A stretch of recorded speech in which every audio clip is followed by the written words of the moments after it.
Welcome to a new Gaming Studios Let's Play. Hey, remember when we did Kingdom Hearts? Cloud, Hi, I'm Steve. We did that game already. Yeah.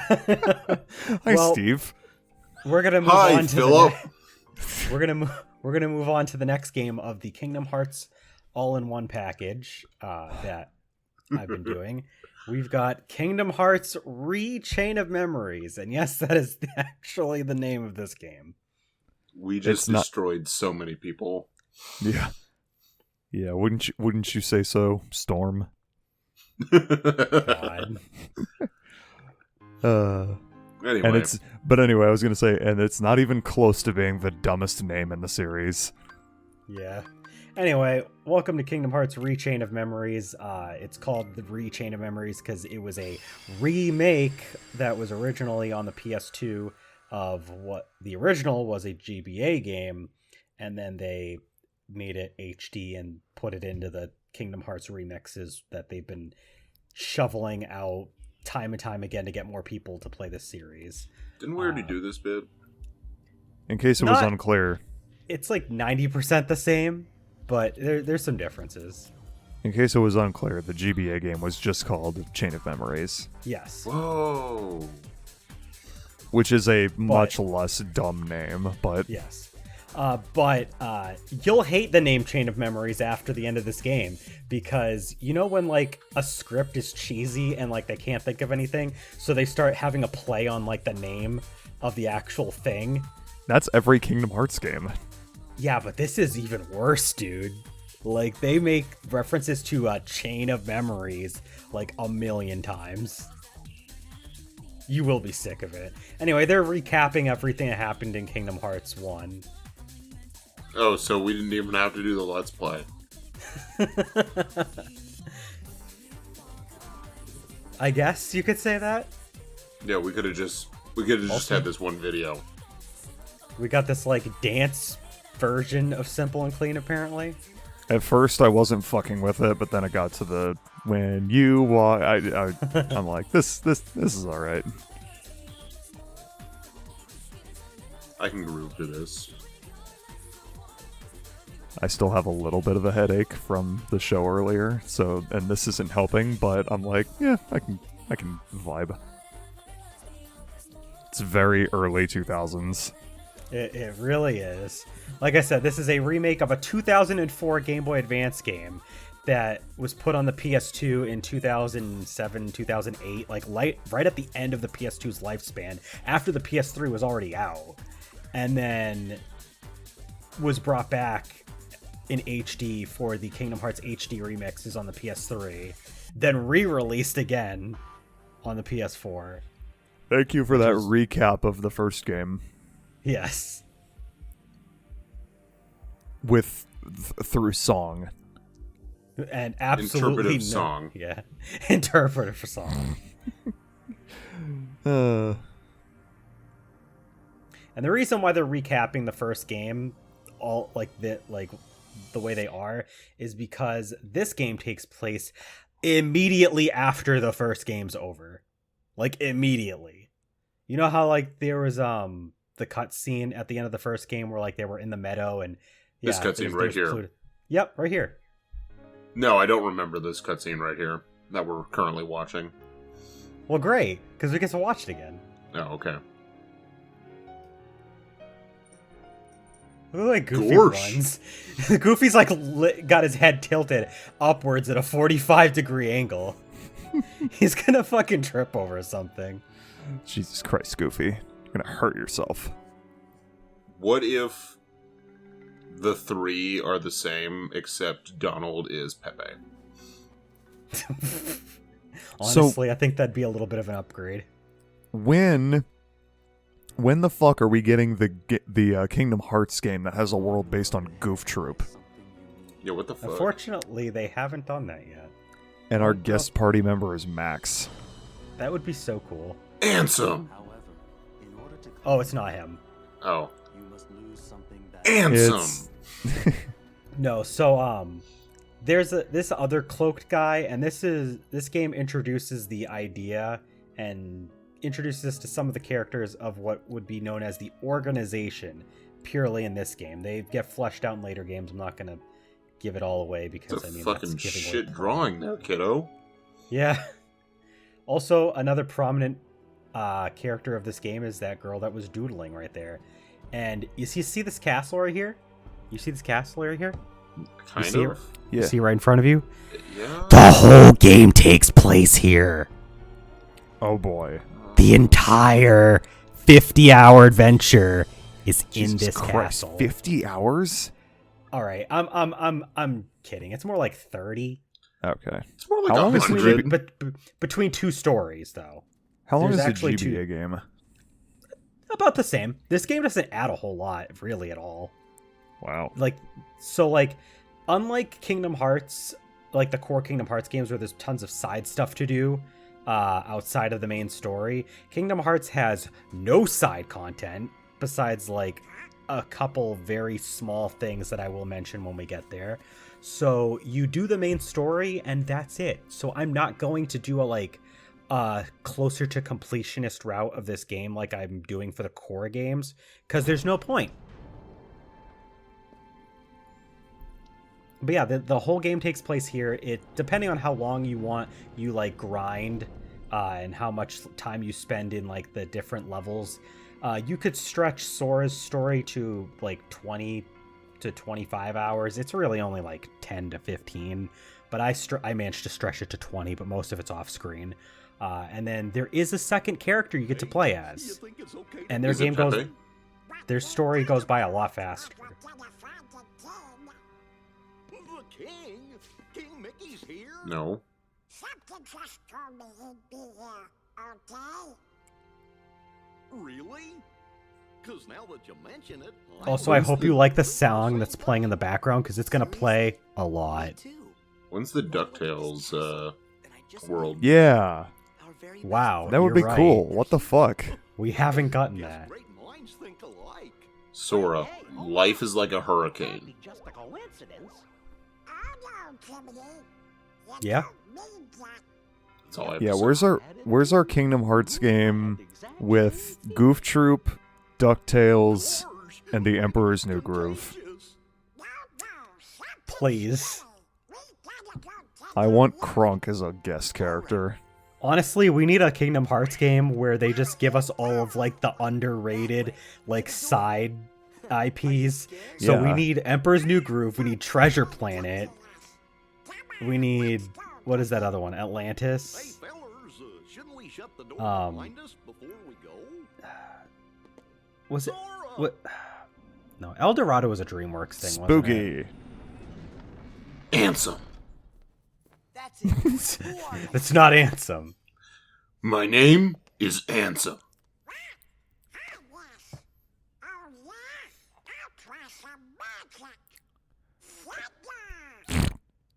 It's Thundara, you Didn't work. idiot.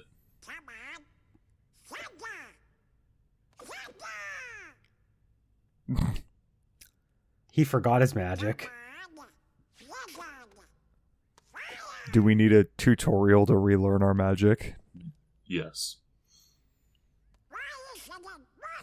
I love how he's not. No one else is saying anything. No, just like watching him fail. In this castle, you forgot every spell and every ability you ever knew. Because This reasons. place to find is to lose. There is actually plot significance here. That is the way in Castle Oblivion. Castle Oblivion. This is like when Hi, Phoenix Ansem. Wright got amnesia for one case. Oh, hello again. Here you will meet people that you have known in the past, and you will meet people you miss. I miss? Riku! You mean Riku? I miss throwing my hands across your face. Now get over here, Oh, boyo. you might also notice that Sora's voice got a little deeper. It's because Haley Joel Osment hit puberty. Yeah. This game actually, so this remake actually adds a bunch of like voiced cutscenes, because these are not in the Game Boy Advance version. Yeah. None of this is in the Game Boy Advance version. It's all text. What'd you do?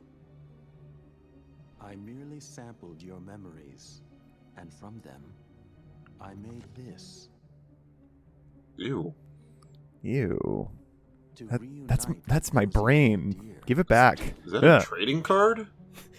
Oh Yeah. my god. What's this? A card? Oh my It is god, a it's promise Persona for 4 the Golden. reward you seek. Hold the card to open the door. Yeah. and beyond it Sora's lies got the world. ability to summon personas now, apparently. God damn it. Sora. Hey, Ansem, quick question. When do we get to Norda Boy? To claim you, only to The Gaming Stooges cinematic universe continues to expand. I'll take So- that as a maybe. Without giving out too much Come on. spoilers, Let's go. this guy that we just confronted alluded to the fact that this is Castle Oblivion. That's the name of the area. And you will lose your memories, but you also reclaim memories, apparently. You'll find out more about what that second part means, but essentially Sora and the gang have lost certain memories, and in order to recover some of the memories that they've lost, they have to travel through this castle. And the castle recreates memories in using locations and characters in Sora's past, and he'll be able. So basically, this game is kind of like revisiting all those old worlds with slight spins. So, So in order to remember his past, he has to rechain his memories. Got it. yes. Yes. God damn it. Why do you do that every time? So yeah, the cards that have the different worlds, they recreate these areas, and they're not real, obviously. They're just the floors of the castle. Like I said, this whole game takes place inside the castle. This whole game's events actually take place within like a day. It's like if like you took all the plots of all the Kingdom Hearts games and then like condensed them into actual real time, like Chain of Memories takes place within the shortest span of time. By the way, this game doesn't have the regular combat system of Kingdom Hearts. I hope you guys are ready for that. Cards. So, Kingdom Hearts Chain of Memories had a card combat space system where all of the things that you do, as this guy's mentioning, are all based on cards. They all have values 1 through 9 and 0. Numbers 1 through 9 basically beat each other in a typical warlike fashion. And 0 beats any card, but also any card beats 0 if it's already out. So basically 0 can beat anything or lose to anything based on timing. There's more mechanics based on that. There's like, we have the Keyblade, but we only have like the Kingdom Key. We can get cards that have different Keyblades. And there'll be a bunch of other different abilities that will be all tied to keys. We still have our dodge roll. We can still jump normally. But pretty much everything else is going to be tied to the keys, to the cards. And actually, we have a lot more. It's actually a little bit more robust than the Game Boy Advance version, because the Game Boy Advance version, it took place on like a 2D plane with like an isometric view for the overworlds. But now, because there's a 3D setting, you have the target lock on. That wasn't a thing in the Game Boy Advance version because you didn't really need it. When you run out of cards, you'll have to reload your cards as well. You'll have to shuffle your deck. Got it. Yup. God. You'll have to rechain your deck. Got it. Welcome back to Yu-Gi-Oh! Chain of Memories.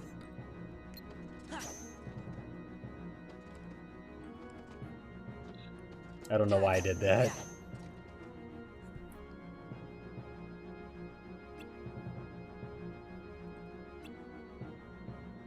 Alright, shake the Keyblade in place a couple times. Oh, come on. No, it's not done like No More Heroes. If you hold down the that blank black card with the number on it, then you'll reload your cards. However, when you reload it, it'll only take 1 cycle, but then it'll take 2 cycles, and then 3 cycles. It caps at 3, though.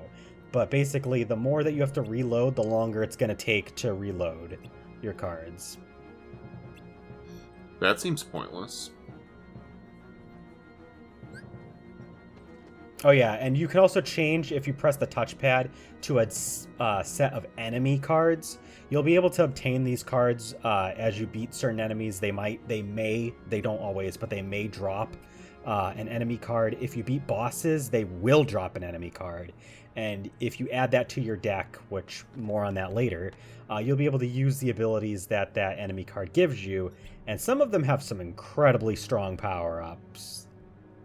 I don't make heavy use of them though because again, more on that later. There's a reason why, but they're very useful for people that want to use them.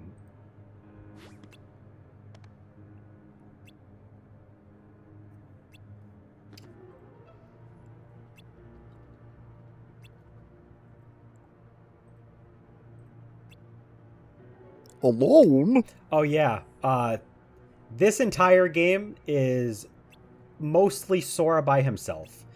Donald and Goofy.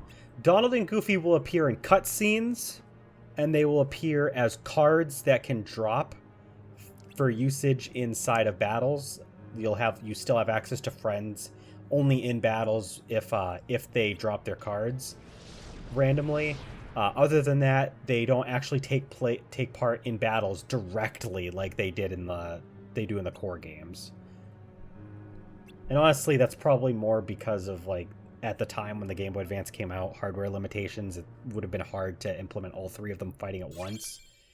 So the key to beginnings that we just got. Every single world has this same flow. There's 3 different plot relevant cards you'll get over the course of a world. There is the key to beginnings, which gives you your first plot point. There's the key to key of gathering. I can't remember the second one's name, but that's like the middle portion of the world. And then the key to the truth is the final portion. On the overworld, you'll be able to break open different things and unlock certain card abilities. And you'll be able to get more stuff. This is just giving us the tutorial that we did in the first game that teaches us how to break stuff. You can lift stuff, you can throw it, you can just whack stuff and break it. You can throw stuff at enemies. Unlike the regular game, as you might have noticed when we fought that other guy that was giving us the tutorial, while there are enemies on the overworld, you will engage with them on an actual like predetermined location. Dazing enemies will give you the chance to attack them freely without them being able to put any cards down. This is where Kingdom Hearts Chain of Memories can get a little iffy, because the enemies will be able to throw out cards basically whenever they want, especially the Heartless, because they don't really have a deck. They just have cards that have certain values, and they'll just kind of use them whenever they feel like. So if you can't do what's called card breaking them by breaking them with a higher value card, you can get kind of locked in where the enemies can kind of just hit you relentlessly. Thankfully, there's ways around it. The Heartless don't make use of a certain thing that we'll be using later on called slates, and slates are really powerful, and we'll be using those a lot. Go ahead. I just love Donald and Goofy's faces in the top left, and it just says friends. Yeah. Friends, it'll tell you like the friends that you have access to. Donald and Goofy are going to be there for the most part, and then depending on the world, you'll also get access to like the different characters that we got in the first game. You'll have to unlock the different rooms of the worlds with map cards, and those map cards also have values 0 through 9. And as it's mentioning, you gotta make sure that you meet the criteria, but you can basically assign whatever you want to whatever room you want. So you can, right now we only really have access to this one. This gives us the Moment's Reprieve, which is a save point room. But you could toss basically whatever you want in as you move through the game. So if there's certain rooms that you want to have certain abilities, you can do that. So that is one thing that's kind of cool about this game, is that it's like kind of procedurally generated, but you have all the control in the world basically over what you want to do. And they will the worlds will reload if you leave them and then come back, so you can like redo them again as well. I'm on the screen right now to explain the the different things. So like that other one was like the deck screen. You have a certain CP or card points. The different cards actually cost CP to use in the deck, so it's kind of like the deck cost of certain Yu-Gi-Oh games. If anybody's played any of those that actually apply that, Justin, if he was here, he would actually know what I'm talking about. This shows your like different like combos that you can do right now, or your slates that you have access to, which again, I mentioned slates, more on that later. There's also the map screen, so you can check out the actual map of the world and the different rooms that you can access. They all go through like a compass, like north, south, east, west kind of thing. So you'll be able to kind of like formulate a path to the different areas. There's orange rooms that have those plot relevant sections that you have to go to. Other than that, you can basically just kind of dick around and do whatever. And then Jiminy has his journal, just like he does in the other games, which will tell you all of the information on characters you've met, on cards you've obtained, and all this other good stuff. Somehow his journal got wiped when your memories got extracted. Yes, so he has to restart the journal all over again. That's fucking convenient. Yep. What's Not in only the did the mystery characters, barrel? not only did the characters forget, the journal forgot too. So I'm gonna mention this now. I'm showing all this stuff on screen because enemies we haven't encountered yet in this game. We've encountered them in the first game.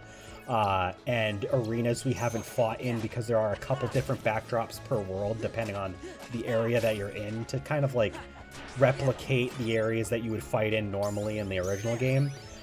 But for the most part, after like the first few parts, I'm going to be cutting the vast majority of fights. You'll only really see me for some time getting the map cards, because you can obtain a map card at the end of every fight. Getting any level up bonuses that I get, which I leveled up here, so you'll be seeing me do that. And again, I'll leave the fights in if there's anything new and relevant to actually show off. Other than that, I'm going to be cutting most of these fights because it's the same shit over and over again. Who cares? The level up system in this game, though, is very interesting. So I'm looking forward to when we finish this fight and I can show that off a little bit. Can you recharge your deck while you still... Yes, you can. Okay. That answers that question. While you're moving? Yes. Well, I was going to say while you still have cards in your hand. Yes. You can reload the deck at any time. So if you want, if you have a free moment to breathe, you can start reloading ahead of time, and then that way there, when you run out, you'll be able to just reload the rest of the way, because it will save where you left off in your reload. Whenever you level up, you have the choice of 3 different things to level up for Sora. There's HP, card points, and slates. Slates only come every so often, every few levels. I suggest learning them as soon as you can, because learning slates will allow you to have stronger attacks that enemies are more or less not as good at intercepting as regular attacks. Your HP will increase by 15 each time you select that, up to a maximum of 560 in the original game, I believe, so it should be 560 here as well.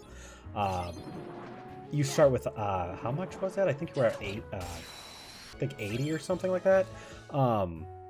And then CP, you start with 275. It increases by 25 for every time you select it. General tips, if you want to focus mostly on your CP, focus on HP early so that you have a decent amount of HP, so that if you get hit a bunch, you won't die.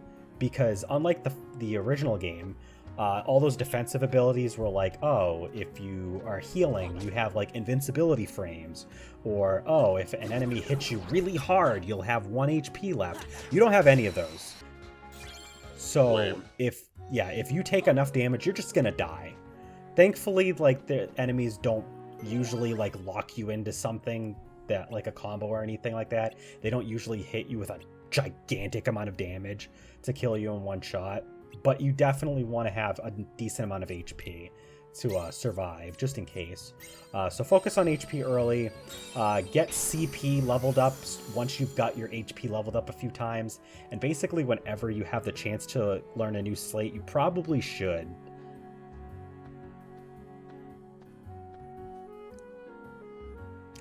Sora can reach a maximum of level 99. DualShock 4 our disconnected. controller! Oh no! Oh, okay.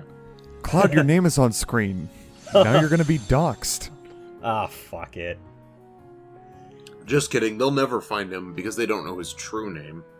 Yeah, Cloud. it's Cloud. Yeah. It's just Cloud.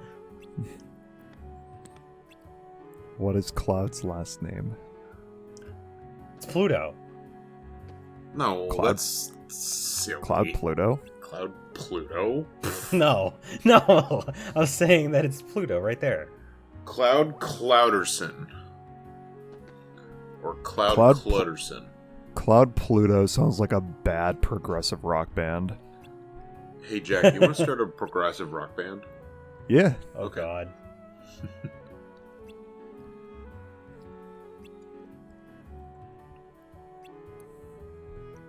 Are you gonna name it Cloud Pluto or are you gonna name it something else? Oh, probably God, something no. else. Cloud Pluto Yeah, is probably a dumb name. Yeah.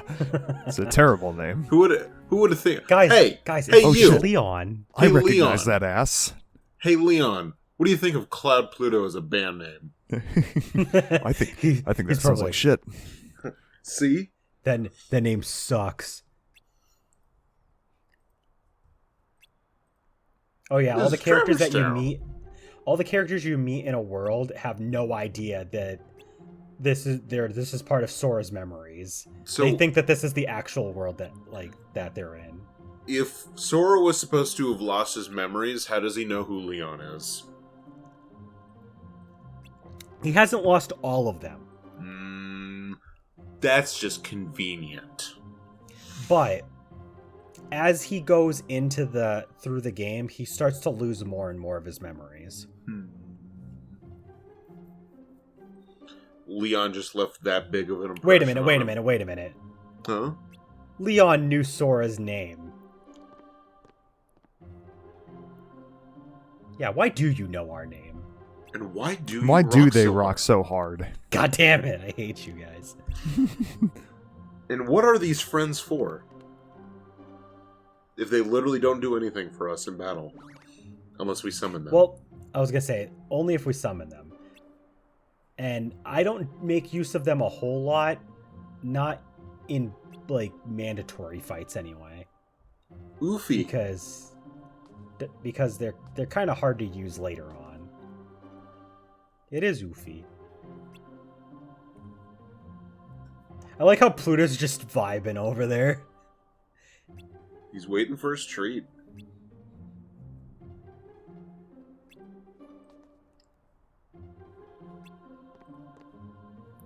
Oh yeah, I hope you guys like this music because they play it a lot. My God, it's so short.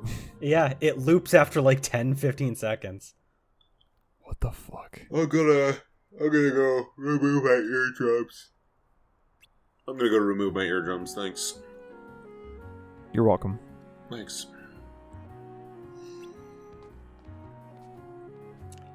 Yeah, when it comes to Chain of Memories has a very tumultuous standing in the fan base. It is generally not regarded as one of the better games in the series, I'll say that much. But it's quintessential to the plot going forward, so we have to play It is it. absolutely quintessential because they decided this game has incredible plot significance, like a lot of Kingdom Hearts games that really shouldn't, but they do. Which is why we're playing it. And also, I had mused over whether or not to stream this or play it, as a Let's Play, because, that's kind of an option that's available to us. But because of the structure of this game, it would be hard to stream and, continue to be entertaining and also be something I could do consistently. So I was like, kind of got to go with the Let's Play. But there will be other things that I will be streaming from this whole series instead of just playing through them normally. Like the Anyway. movies. Yeah. So, When do we Leon's get to- just telling us When do we get to Oh, the the MMO? we don't. What? I was here for the MMO. Anyway, there we go. I just wanted to show an actual slate because we only have one. It's Sliding Dash. And the slates that you use will be the equal, like the sum total of all the cards that you used for it. That's why slates are so powerful, is because a lot of Mook enemies, unless they have a 0 card, which few of them do, they can't break your slate. Although a lot of bosses, specifically the humanoid ones that we'll be fighting, they have access to slates too, and if their slate's higher than our slate, they can break it. But vice versa, we can break their slate if we have a higher one as well. So there's a lot of strategy involving numbers and cards in this game. Gee, thanks, Rastin. I mean... Simba? Key of Guidance, that's the other one. Guidance is the second one. Anyway, in the next part, we'll continue our journey and wrap up Traverse Town. So we'll see you then.